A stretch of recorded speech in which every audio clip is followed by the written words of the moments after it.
কাছে থাকবে। একটা কথা মনে রাখতে হবে, দ্রৌপদী যখন যে স্বামীর ঘরে থাকবে সেই ঘরে যদি কেউ বিনা অনুমতিতে ঢুকে যায় তাকে 12 বছরের নির্বাসনে বেরিয়ে যেতে হবে। 12 বছরের নির্বাসনে বেরিয়ে যেতে হবে। নিয়ম বলে দিলেন, ভগবান চলে গেলেন। এভাবেই নিয়ম অনুযায়ী সংসার চলছিল।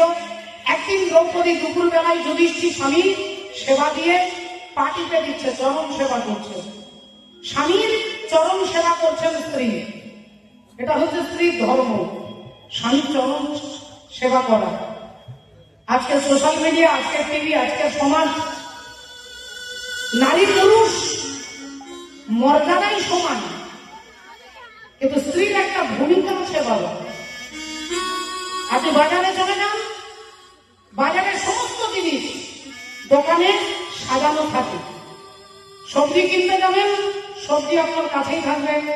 কাপড় কিনতে যাবেন, কাপড় আপনাকে ঢেলে দেখাবে।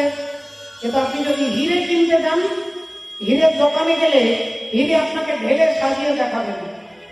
আপনি হিরে কিনতে গেলে দোকানে ঢুকতে হবে, দুজন গার্ড দাঁড়িয়ে আছে, আপনি ভেতরে যাবেন, ভেতরে গিয়ে বলবেন হিরে দেখান, হিরের আংটি দেখান। আপনাকে বসিয়ে দিয়ে তিনি আলমারির লকার খুলে হিরেটা ভেতর থেকে এনে আপনার হাতে থেকে সিসি ক্যামেরা বসানো আছে। তাহলে আপনি আর যখন কোনো জিনিস কিনছেন আপনাকে ঢালাও করে দেখাচ্ছে, কিন্তু হিরে কিনতে গেলে আলমারির ভেতর থেকে বার করে সাবধানে যত্নে দেখাচ্ছে। কেন? হিরে হচ্ছে মূল্যবান বস্তু, তেমনি কন্যা হচ্ছে মূল্যবান, কন্যা রত্ন। কিন্তু কন্যার দায়িত্ব হচ্ছে তার স্বামীকে গুরু মনে করে সেবা করা। আপনারা যারা যারা রাধে রাধে, যারা যারা লক্ষ্মীর ভান্ডার পান, একটু হাত ভেবে দেখুন মায়েরা, লক্ষ্মী দেবী ভগবান বিষ্ণুর কোনখানে বসে থাকে? মা লক্ষ্মী কোনখানে বসে থাকে? ভগবানের নারায়ণের চরণের কাছে। হাতগুলো কোথায় থাকে? পায়ে থাকে। তাহলে স্ত্রী স্বামীর পা টিপে দিলে কি হয় না, স্বামীর যদি পা টিপে দেয় কোন স্ত্রী, স্বামীর পায়ের মধ্যে রাহু থাকে, জ্যোতিষ শাস্ত্র বলছে স্বামীর পায়ের মধ্যে রাহু থাকে। স্ত্রী যদি স্বামীর পা টিপে দেয়, আপনার সংসারে রাহু অত্যাচার করতে পারবে না। এবার ব্যতিক্রম হতে পারে স্বামী যদি আসামি হয়, স্বামী যদি আসামি হয়, দুরাচারী হয়, দুশ্চরিত্র হয়, তখন কি আর পা টিপতে ইচ্ছে করবে? তখন পা ওপর থেকে, গলা থেকে শুরু করে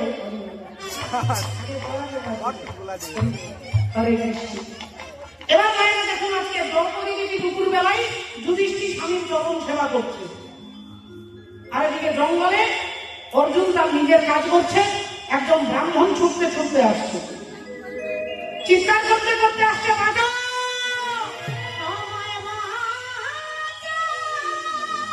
বাঁচাও, অর্জুন আমাকে বাঁচাও, আমাকে বাঁচাও, অর্জুন আমায় বাঁচাও,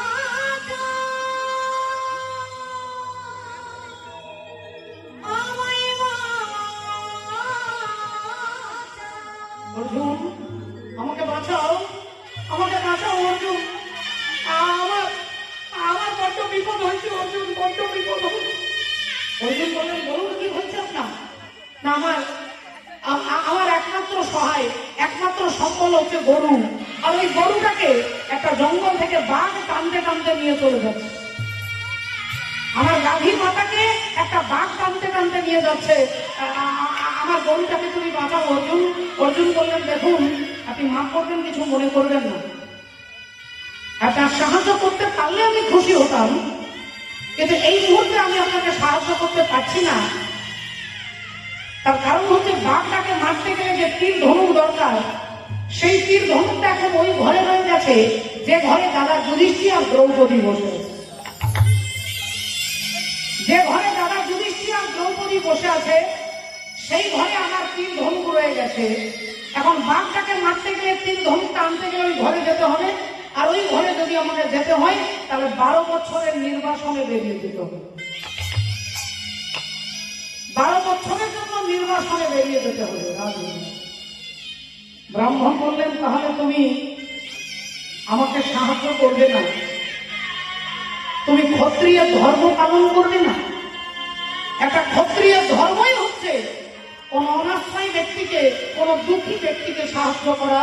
অর্জুন, তুমি আমার গাভী মাতাকে, তুমি ব্রাহ্মণকে সাহায্য করবে না, শুধু 12 বছরের নির্বাসনে যেতে হবে। সঙ্গে সঙ্গে অর্জুন বললেন, আপনি একটু দাঁড়ান, আমার ভুল হয়ে গেছে, একটু দাঁড়ান। এই বলে তিনি সোজা ছুটে গিয়ে গান্ডীব ধনুকটাকে এনে বাঘটাকে হত্যা করে আর গাভী মাতাকে ব্রাহ্মণকে ফিরিয়ে দিলেন। ব্রাহ্মণ আশীর্বাদ করে চলে গেলেন। অর্জুন চিন্তা করলেন, তাহলে নিয়ম যখন ভঙ্গ করেছি, আমাকে 12 বছরের নির্বাসনে চলে যেতে হবে। আমি চলে যাই, বিদায় দাদা যুধিষ্ঠির, বিদায়। আমি চলে যাই, আমি চলে যাই।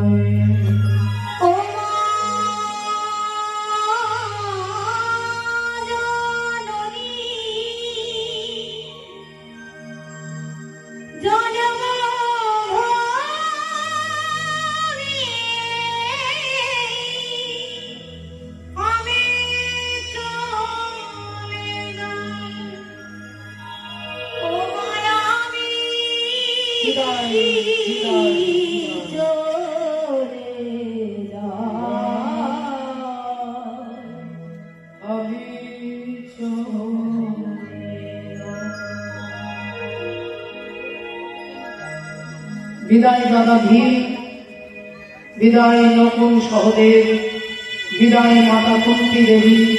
চললাম 12 বছরের নির্বাসনে। 12 বছর পরে আবার দেখা হবে। ওরে ভাই, ভাই অর্জুন, তুই যাস না ভাই, তুই যাস না। যুধিষ্ঠির দাদা বলছে, তোর কোনো অন্যায় নয়, তুই একজন গাভী মাতাকে রক্ষা করবার জন্য এই ঘরে ঢুকেছিস। এতে তোর কোনো পাপ নয়, তোর কোনো অপরাধ নয়, তুই যাস না ভাই। আমি তোর দাদা যুধিষ্ঠির বলছি, তুই যাস না। অর্জুন বললেন, দাদা, যারা নিয়ম তৈরি করে তারাই যদি নিয়ম পালন না করে, তাহলে রাজ্যের উন্নতি হবে কি করে? যারা নিয়ম তৈরি করেছে তারাই যদি নিয়ম ভঙ্গ করে, তাহলে বাবা ঠাকুর এই রাজ্য চলবে কি করে? যারা রক্ষক তারাই যদি ভক্ষক হয়। তাই দাদা, নিয়মটা আমরাই তৈরি করেছি, আর আমরাই যদি পালন না করি, তাহলে নিয়ম মানলে গে পাবলিক মানবে, জনগণ মানবে, তাহলে না মানবে। তাহলে দাদা 12 বছর পরে আবার দেখা হবে, আমি চললাম বাবা, আবার দেখা হবে। এই বলে অর্জুন সবার কাছ থেকে বিদায় নিয়ে হাঁটতে হাঁটতে চলে যাচ্ছে। 12 বছর পরে ফিরে আসবে। দেখুন, এই 12টা বছর জঙ্গলে থাকতে হবে, গাছের তলায় থাকতে হবে, পাহাড়ের গুফাতে থাকতে হবে। অর্জুন হাঁটতে হাঁটতে চলে যাচ্ছে, হাঁটতে হাঁটতে চলে যাচ্ছে ভগবানের নাম গাইতে গাইতে। ভগবানের নাম গাইতে গাইতে যাচ্ছে, আমরাও যাবো। এবার চিৎকার করে বলবো, বলো ভগবান কৃষ্ণচন্দ্র কি, বলো রাধা রানী কি, বলিয়ে ভাগবত মহাপুরাণ কি, অনন্ত কোটি ভক্ত বৃন্দ কি। तू आना रे गोपाल, ओ मन लेने तू आना।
तूने प्यार जो इतना ज्यादा किया,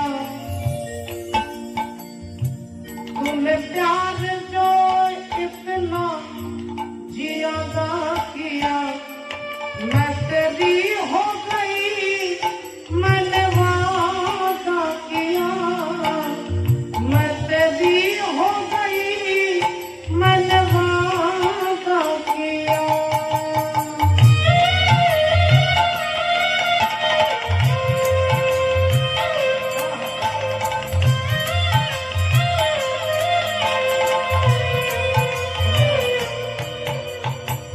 मैंने इसके नाल किया, ओ मैंने इसके नाल किया, ओ मेरे बचने की नैया उम्मीद, ओ मेरे बचने की नैया उम्मीद।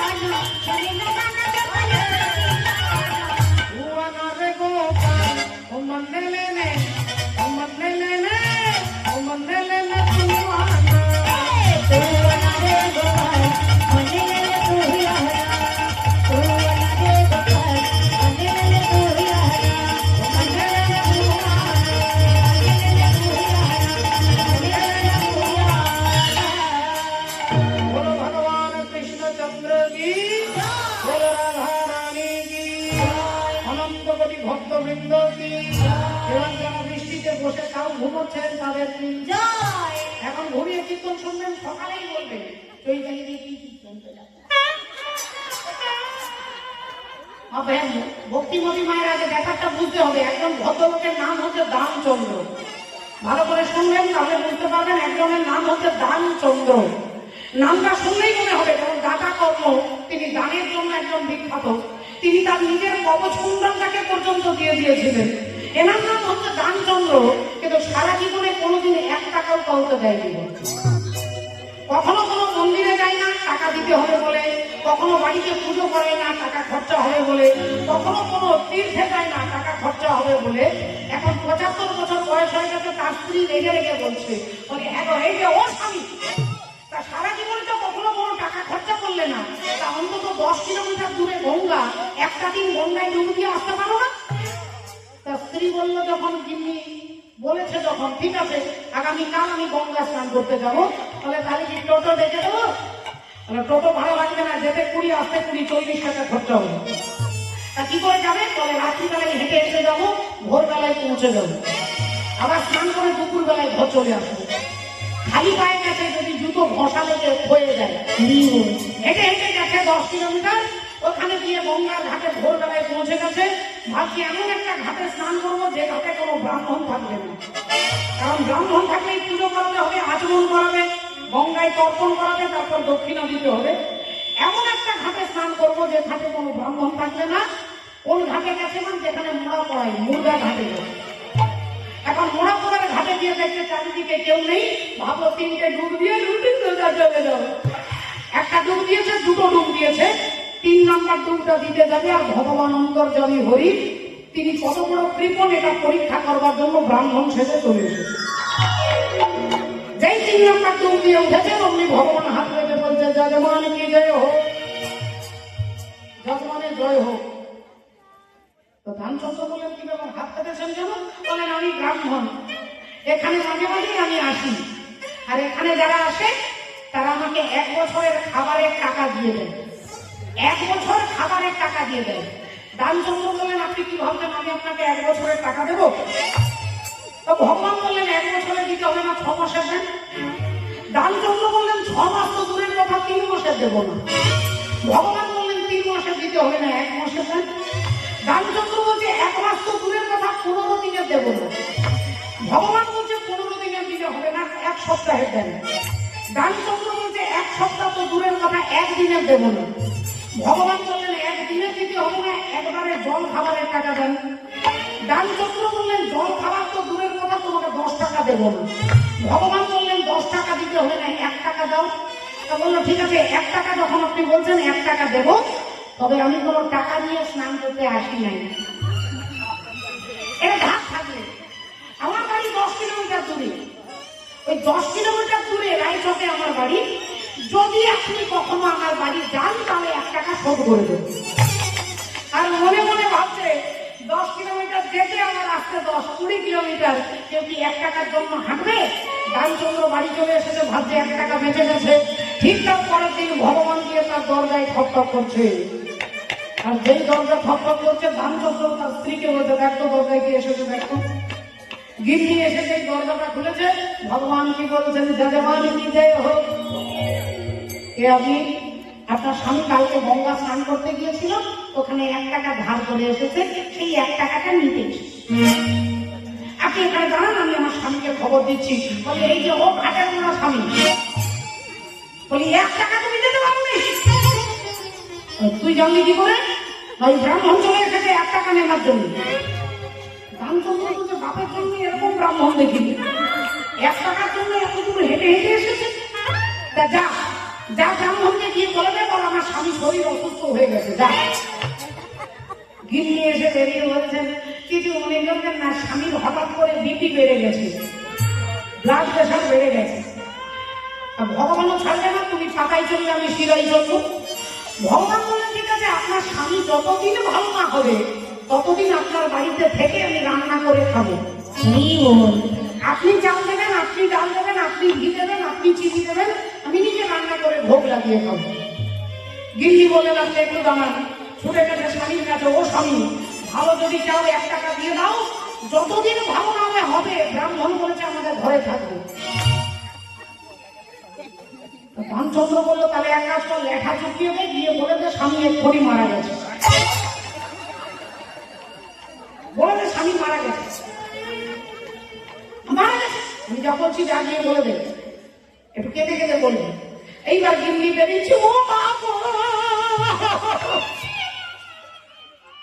চিৎকার করে কান্না শুরু করছে। ভগবান বললেন কি হলো? এক্ষুনি স্বামী হাঁটফেল করে মারা গেল। ভগবান বললেন ঠাকুর দাদার জন্য এরকম কৃপণ দেখিনি। তা বললো ঠিক আছে, যখন মারা গেছে পাড়ার লোককে আমি বলে দিচ্ছি। গোটা পাড়ার লোককে ভগবান চিৎকার করে বলছে দানচন্দ্র মারা গেছে। পাড়ার লোক জানে যে কৃপণ লোক, বাঁশ কলসি দড়ি সব এনে মাসের দলা তৈরি করেছে। এবার দিল্লি গিয়ে স্বামীকে বলছে এখনো যদি ভালো চাও 1 টাকা দিয়ে দাও। স্বামী বলল টিভিতে এতদিন রামদেব বাবাজির ব্যায়াম দেখেছিস না, নিঃশ্বাস বন্ধ করে থাকবো।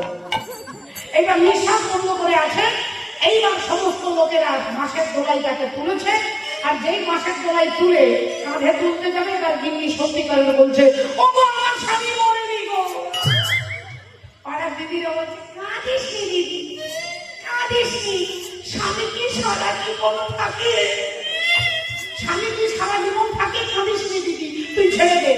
জোর করে মাসের তলায় নিয়ে যাচ্ছে, আর এই মাঝে মাঝে নিঃশ্বাস নিচ্ছে, মাঝে মাঝে বন্ধ করছে। ভগবান ভাবছে যাই শ্মশান পর্যন্ত যদি 1 টাকা দেয়। ভগবানও যাচ্ছে পেছনে পেছনে, বলো হরি হরি বল। শ্মশানে এনেছে, চিতা সাজিয়েছে, তখনও নিঃশ্বাস বন্ধ করে পড়ে আছে। চিতার উপরে তুলে দিয়েছে, নিঃশ্বাস বন্ধ করে আছে। এইবার ভগবান দেখলেন 1 টাকার জন্য বেচারা পুড়ে মারা যাবে। ভগবান হেরে গিয়ে বলছে যে এরকম বাপের জন্য এরকম কৃপণ দেখিনি। দানচন্দ্র, আমি বৈকুণ্ঠেশ্বর হরি, আমি তোমার কৃপণতায় তুষ্ট হয়ে তোমাকে দেখা দিতে এসেছি, বলো তুমি কি চাও। আমি হরি, বলো তুমি আমার কাছে কি চাও। দানচন্দ্র বলছে কালকে যে 1 টাকাটা পেতে ওটা কোনো রকমে ছেড়ে দাও। 1 টাকা দিতে পেটে সেটা ছেড়ে দেয়। তা বাবা দানচন্দ্র নাম রাখলে তো হবে না, নামের সঙ্গে যদি ক্রিয়া না থাকে তাহলে নামটা যথার্থ হবে না। তাই দেখুন আজকে কি করেছে, 12 বছরের নির্বাসনে বেরিয়েছে, দেখতে দেখতে 10 বছর পেরিয়ে গেছে। অর্জুনের চেহারা পাল্টে গেছে, রং পাল্টে গেছে, চুল বড় হয়ে গেছে, দাড়ি গোপ বড় হয়ে গেছে, নখ বড় হয়ে গেছে। এখন এই অবস্থায় বাকি আছে আর 2 বছর। আবার হাঁটতে হাঁটতে যাচ্ছে, ভগবানের নাম গাইতে গাইতে হরি বল রাধে যুগাড়ি রাখি থামাবু পালনি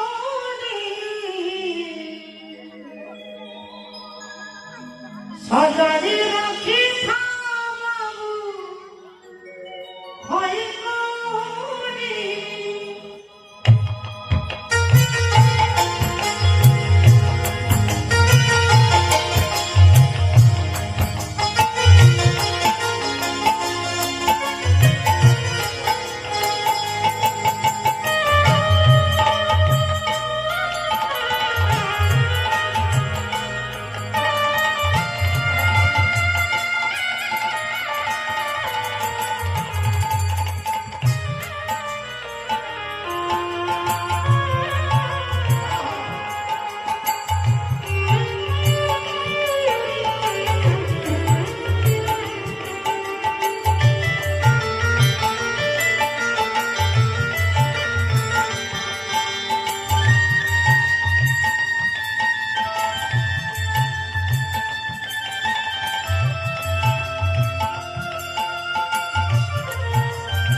কোনি এক কাজ করো ঠাকুর, আজকে তোমার মায়াটা আমাকে দেখিয়ে দাও। তোমার মায়া আজকে আমাকে দেখিয়ে দাও। ভগবান অমনি নারদ মুনির দিকে তাকিয়ে হেসে বলে উঠলেন, তুমি আমার মায়া দেখবে?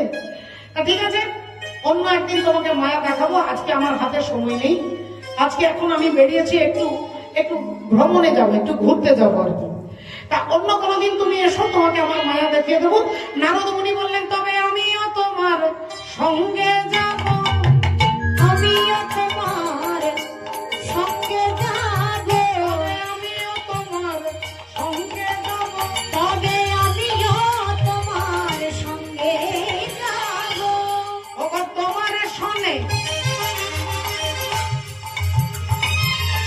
আমি ভ্রমণ করিব, আমিও তোমার সঙ্গে যাব, তোমার সঙ্গে আমি ভ্রমণ করিব, আমিও তোমার সঙ্গে যাব, আমি তোমার সাথে ভ্রমণ করিব, আমিও তোমার সঙ্গে যাব, তোমার সাথে ভ্রমণ করিব, আমিও তোমার সঙ্গে যাব, তোমার সাথে ভ্রমণ করিব, আমিও তোমার সঙ্গে যাব, তোমার সাথে ভ্রমণ করিব, আমিও তোমার সঙ্গে যাব, আমিও তোমার সঙ্গে যাব। চলো ঠিক আছে, চলো দুজনেই বেড়াতে যাই। এখন ভগবানের রথে চেপে নারদ মুনি ঘুরতে যাচ্ছে, রথ চলছে, চলতে চলতে একটা গ্রামের মধ্যে দাঁড়িয়ে গেছে। রথ থেকে নেমেই ভগবান ওই গাছের তলায় বসে বললেন, বাবা নারদ, একটু জল নিয়ে এসেছো তো? খুব গলাটা শুকিয়ে গেছে, একটু জল পান করো। নারদ মুনি বললেন, এই গেলাম আর এই এলাম, তোমাকে বেশিক্ষণ ওয়েট করতে হবে না, একটু দাঁড়াও। হাতে কমণ্ডল নিয়ে ছুটলেন গ্রামের ভেতরে। অপূর্ব সুন্দর দেখতে গ্রাম, গ্রামের মধ্যে একটা বড় কুয়ো আছে, আর কুয়োটা দেখে নারদ মুনি ছুটে যাচ্ছেন। দেখলেন কতগুলো যুবতী কন্যা তারা কুয়ো থেকে জল তুলছে। নারদ মুনি গিয়ে কমণ্ডলটা বাড়িয়ে দিয়ে বলছে, একটু জল দেন তো। আর অমনি একজন যুবতী কন্যা নারদ মুনির দিকে তাকিয়েছেন। যেই তাকিয়েছেন অমনি দেবর্ষী নারদ অবাক হয়ে গেছে, এত সুন্দর দেখতে। সঙ্গে সঙ্গে বললেন, আমাকে তোমার বাবার কাছে নিয়ে চলো, আমাকে তোমার বাবার কাছে নিয়ে চলো, আমি তোমার বাবার সঙ্গে কাছে গিয়ে কথা বলে তোমাকে বিবাহ করতে চাই। তুমি তোমার মালিক নও। একটা মেয়ে তার নিজের সিদ্ধান্ত নিতে পারবে না। হরি বল, এটা শাস্ত্রচিত কথা। আজকের আদালত, আজকের সংবিধান, আজকের নীতি, আজকের নিয়ম এটা আলাদা হতে পারে। শাস্ত্র বলছেন একটা ছোট্ট মেয়ে তার বাবা মায়ের কাছে সুরক্ষিত থাকে, যখন বিয়ে হয়ে যায় তখন স্বামীর কাছে সুরক্ষিত থাকে, যখন সন্তান হয় বুড়ো হয়ে যায় তখন ওই মা তার ছেলের কাছে সুরক্ষিত থাকে। আমি আগেই বলেছি, কন্যা হচ্ছে রত্ন, আর রত্ন বাজারে এরকম তিরপলে ফেলে দিয়ে বিক্রি হয় না, সব সময় তাকে সুরক্ষার মধ্যে রাখতে হয়। আর নারী যদি সুরক্ষিত থাকে তার বাবা মার কাছে, তার স্বামীর কাছে, পরে তার ছেলের কাছে। এই কারণে মহাজন বলছে, ওগো শ্বশুর বাড়ি ওই গ্রামেতে, আরে বাপের বাড়ি ওই, তবে তোমার বাড়ি কই গো নারী, তোমার বাড়ি কই। শুনো ধরি,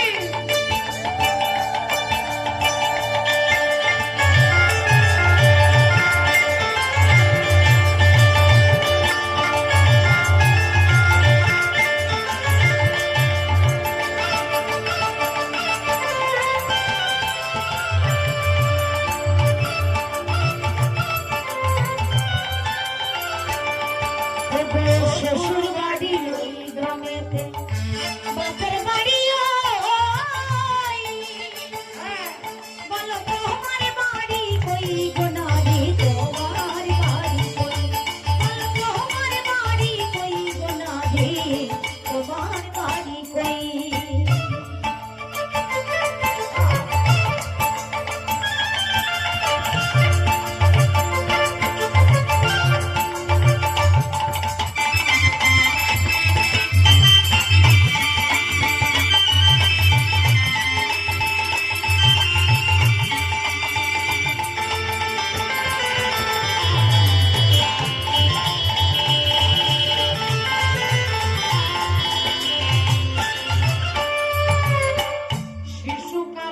শৈশব কাটে, একটা মেয়ে যখন বিয়ে হয়ে যায় তখন সে বলে, ওটা আমার শ্বশুর বাড়ি, এই গ্রামে আমার বাপের বাড়ি। তোমার বাড়ি কোথায় সে বলতে পারবে না। আর এই কারণে মনে হয় এখনকার মেয়েরা এই জন্য শাশুড়িকে ঘর থেকে তাড়িয়ে দিচ্ছে। আর নিজস্ব কোনো বাড়ি নেই, তাই শ্বশুর শাশুড়িকে ঘর থেকে তাড়িয়ে দিচ্ছে। তত্ত্বদর্শী মহাজন বলছে, ওগো শিশু কালে শৈশব কাটে, বাপের আলোয়ে যৌবন কাটে স্বামীর ঘরে, শ্বশুর আলোয়ে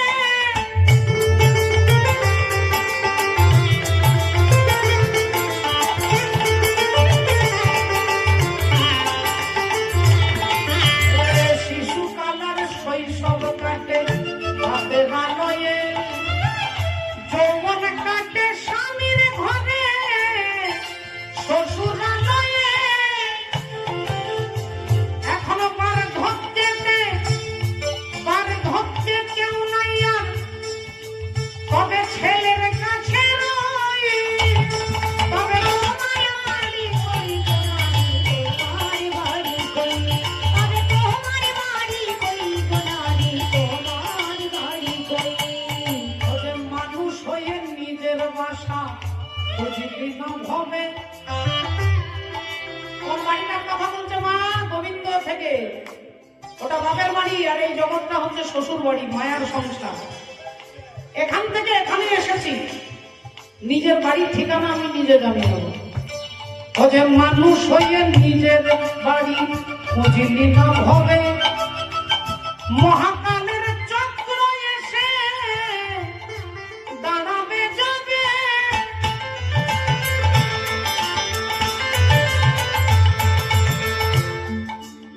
সেদিন বুঝিবি রে মন, সেদিন বুঝিবি মনে এ জগতে কেউ নাই যেত।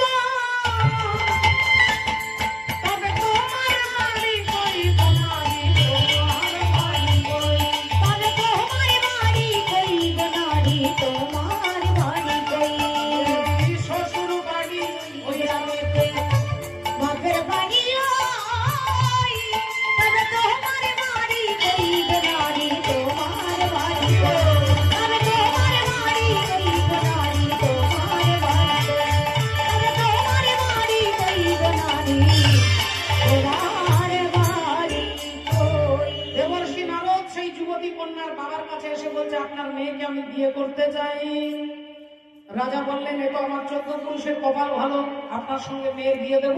বিয়ে হয়ে গেল, 3 বছর পেরিয়ে গেল, একটা ছেলে হলো। 2 বছর পেরিয়ে গেল, একটা মেয়ে হলো। একটা ছেলে একটা মেয়ে, স্ত্রী দেবর্ষি নারদ। রাজা হয়ে গেলেন নারদ মুনি।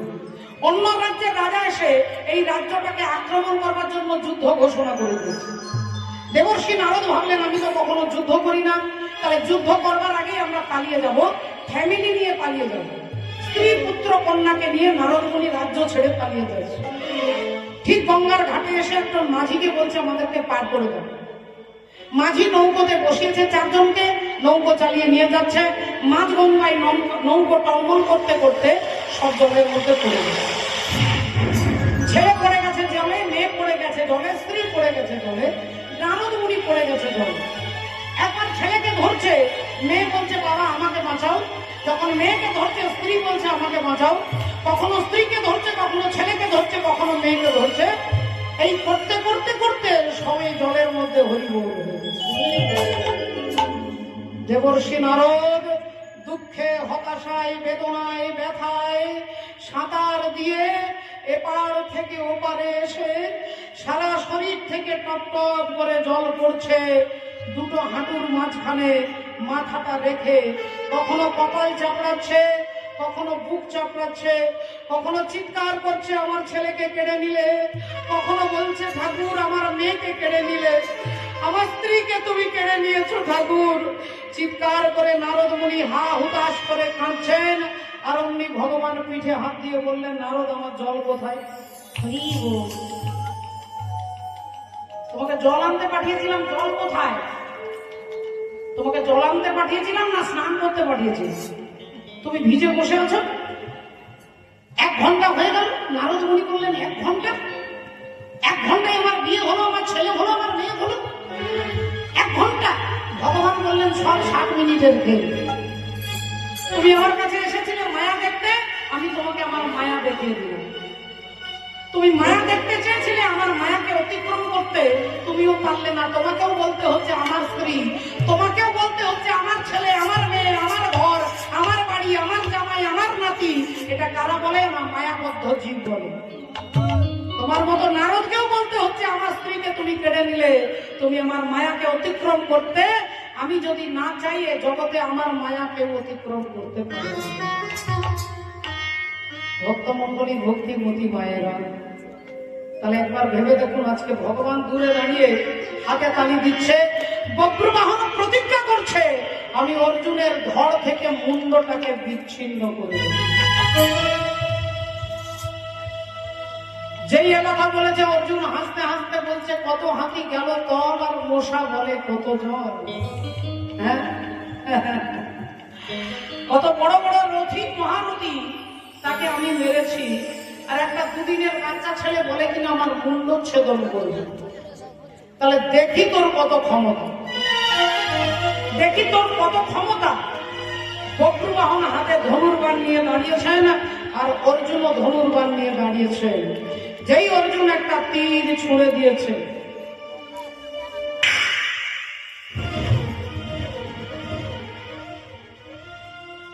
বক্রবাহন অর্জুনের তীরটাকে দুভাগ করে দিয়েছে। এবার বক্রবাহন একটা তীর অর্জুনের দিকে ছুঁড়েছে, অর্জুন তীরটাকে দুভাগ করে দিচ্ছে। এভাবে যখন অর্জুন তীর ছুঁড়ছে তখন বক্রবাহন ভেঙে দিচ্ছে, আর যখন বক্রবাহন তীর ছুঁড়ছে তখন অর্জুন ভেঙে দিচ্ছে। ঘন্টার পর ঘন্টা একই রকম যুদ্ধ চলছে, কেউ কাউকে মারতে পারছে না। অর্জুন ভাবছে আরে আমি একে মারতে পারছি না, বক্রবাহন ভাবছে আমি ওকে মারতে পারছি না। এই চিন্তা করছে দুজনে। হঠাৎ করে আজকে বক্রবাহনের কাঁধে হাত দিয়ে দাঁড়িয়েছেন কে? গঙ্গে গঙ্গে মা গঙ্গে, গঙ্গে গঙ্গে মা গঙ্গে, গঙ্গে গঙ্গে মা গঙ্গে, গঙ্গে গঙ্গে মা গঙ্গে, গঙ্গে গঙ্গে মা গঙ্গে, গঙ্গে গঙ্গে মা গঙ্গে। হে মা সুরেশ্বরী গঙ্গে, মায় হে বাসুদেশ্বরী গঙ্গে, মা হে বাসুদেশ্বরী গঙ্গে। হে গঙ্গে গঙ্গে মা গঙ্গে, গঙ্গে গঙ্গে মা গঙ্গে, গঙ্গে গঙ্গে মা গঙ্গে, গঙ্গে গঙ্গে মা গঙ্গে, গঙ্গে গঙ্গে মা গঙ্গে, গঙ্গে গঙ্গে মা গঙ্গে। বাবা বক্রু, তুমি চাইলেও অর্জুনকে মারতে পারবে না। আমি গঙ্গা দেবী তাকে অভিশাপ দিয়েছি, তার ছেলের হাতে তার মৃত্যু হবে। আমি যতক্ষণ সাহায্য না করবো তুমি মারতে পারবে না। তাই আমি গঙ্গা দেবী গঙ্গা বান হয়ে তোমার হাতে ধরা দিচ্ছি। ওই বানটা নিয়ে অর্জুনের মাথাটাকে লক্ষ্য করে তীরটা ছুঁড়ে দিল। আর যেই গঙ্গা দেবী বান হয়ে ধরা দিল বক্রবাহনের হাতে, অমনি তীরটা নিয়ে বক্রবাহন যেই ছুঁড়ে দিলেন, অর্জুনের মুন্ড কাটা হয়ে গেল। আর যেই অর্জুনের মুন্ডটা কাটা হয়ে গেল, পড়ে আছে ধড়টা একদিকে, মুন্ডটা একদিকে। বক্রবাহন দাঁড়িয়ে আছেন, এদিকে ভগবান দাঁড়িয়ে আছেন, এদিক থেকে ছুটে আসছেন দেবী চিত্রাঙ্গদা। চিৎকার করতে করতে আসছে, ওরে বাপ বক্রু, তুই আমার স্বামীকে হত্যা করতে পারলি, তুই পারলি তোর বাবাকে হত্যা করতে, তুই তোর মায়ের শীতের সিঁদুরটাকে মুছে দিতে পারলি। আমি মা হয়ে প্রতিজ্ঞা করছি, আমি যেমন তোকে 10 মাস 10 দিন পেটে রেখে তোকে আমি জন্ম দিতে পেরেছি, আমি এই 2 হাত দিয়ে আজকে তোকে আমি হত্যা করব। এসো জননী, এসো, আমাকে হত্যা করো মা। তুমি আমাকে মারলে আমি মরবো না, আমি অমর হয়ে যাব। আমি ইতিহাসের পাতায় অমর। আর ভারতবর্ষের প্রতিটি নারী তোমার নাম উচ্চারণ করে, তোমাকে স্মরণ করে প্রণাম করবে। এসো জননী, এসো, আমাকে হত্যা করো। মা চিত্রাঙ্গদা ছুটে যাচ্ছেন, ছেলে বক্রবাহন মাকে ডাকছে। আহা মাইরে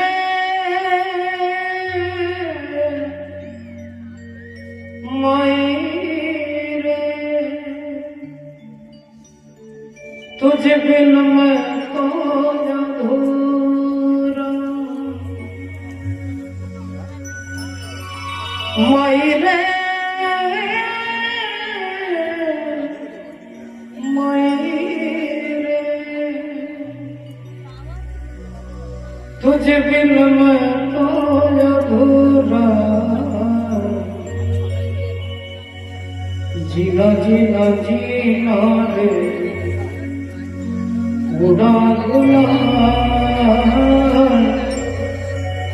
माई तेरी चुनरिया लहराए, जीना जीना जीना रे उड़ा गुलाल, माई तेरी चुनरिया। रंग तेरे प्रीत का, रंग तेरे गीत का, रंग तेरा जीत का कहना रंग तेरे प्रीत का, रंग तेरे मीत का, रंग तेरे जीत का कहना जीना जीना रे बुढ़ा गुलाम माई तेरी चूसरी माँ এসো জননী, এসো আমাকে হত্যা করো মা। আমি তোমার হাতে মরলে আমার জীবন ধন্য হবে। এসো মা, এসো। চিত্রাঙ্গদা দেবী তলোয়ার বার করে ছুটে যাচ্ছে তার পুত্রকে হত্যা করবার জন্য। আর আজকে মা আর ছেলের মাঝখানে এসে কে দাঁড়ালেন? যুগে যুগে তুমি এলে যে ধরাতে, যুগে যুগে তুমি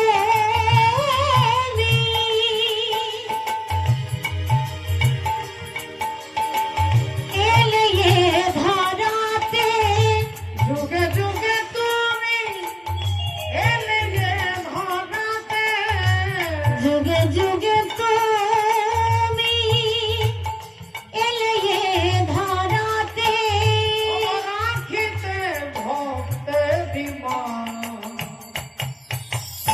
রাখিতে ভক্তে বিমান, যুগে যুগে তুমি এলে এ ধরাতে, রাখিতে ভক্তে বিমান, রাখিতে ভক্তে বিমান, রাখিতে ভক্তেরি মান, রাখিতে ভক্তে ভগতেরি মান। ভগবান সামনে দাঁড়িয়ে বলে উঠলেন, দেবী চিত্রাঙ্গদা, অর্জুনের মৃত্যুর কারণ তোমার পুত্র নয়, অর্জুনের মৃত্যুর কারণ হচ্ছে মা গঙ্গা দেবীর অভিশাপ। পতিত পাবনী গঙ্গা দেবী অভিশাপ দিয়েছিলেন অর্জুনকে, এই অর্জুন, তুমি আমার পুত্র ভীষ্মের এই অবস্থার কারণ হচ্ছে তুমি। একজন মায়ের কাছে ছেলের এই দুর্গতি তুমি করেছো।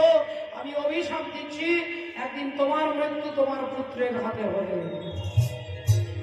তোমার পুত্রের হাতে তোমার মৃত্যু হবে। এই অভিশাপ মা গঙ্গা দেবীর, তাই অর্জুনের মৃত্যু হয়েছে।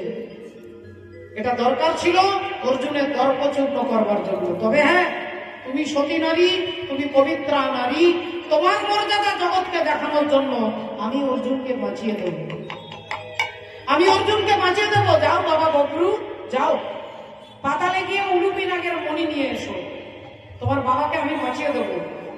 বব্রু বাহন ছুটতে ছুটতে যাচ্ছে, ছুটিতে ছুটিতে বব্রু পাতালেতে গেল, ছুটিতে ছুটিতে বজ্র,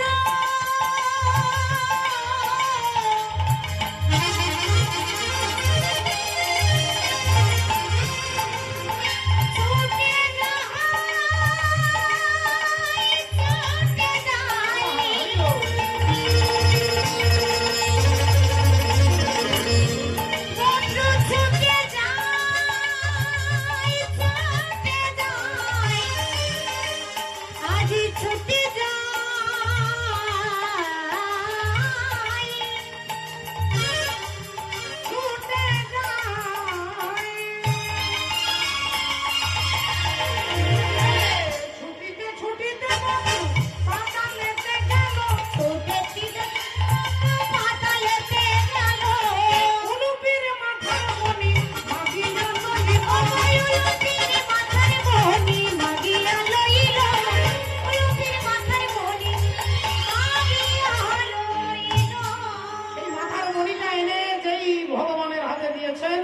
অমনি ভগবান অর্জুনের ধড় আর মুন্ডটাকে, মুন্ডু আর ধড়টাকে একত্রিত করে যেই মণিটাকে ছুঁয়ে দিয়েছে, বলি অমনি অর্জুন বেঁচে উঠিল, অমনি অর্জুন বেঁচে উঠিল, অমনি অর্জুন বেঁচে উঠিল, অমনি অর্জুন বেঁচে উঠিল, এটাই অভিশাপে মরেছিল, অমনি অর্জুন বেঁচে উঠিল, অভিশাপে মরে, অভিশাপে মরেছিল, হরি হরি হরি বলে অভিশাপে মরেছিল,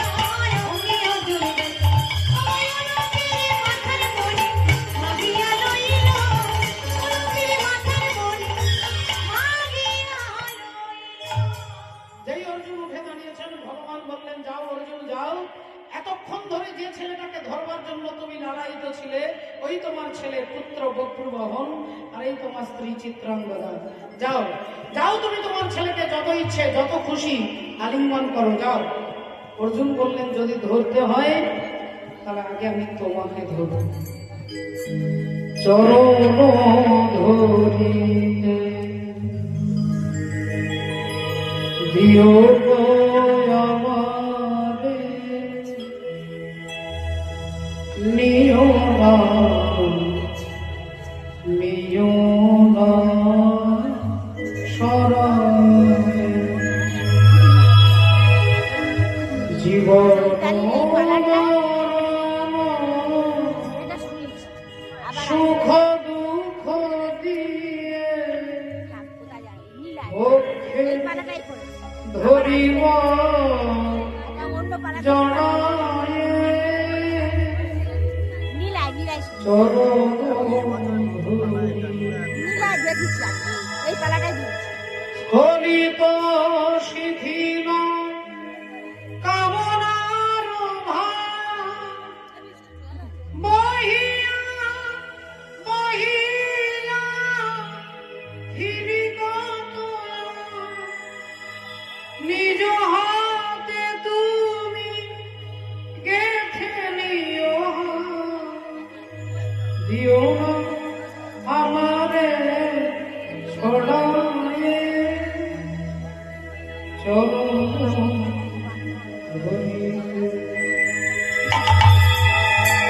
এই অর্জুন ভগবানকে জড়িয়ে ধরলেন, ভগবান অর্জুনকে জড়িয়ে ধরলেন। একবার আমরা সবাই মিলে হাত তুলে বলবো, হরে কৃষ্ণ হরে কৃষ্ণ কৃষ্ণ কৃষ্ণ হরে হরে হরে রাম হরে রাম রাম রাম হরে হরে। ভক্ত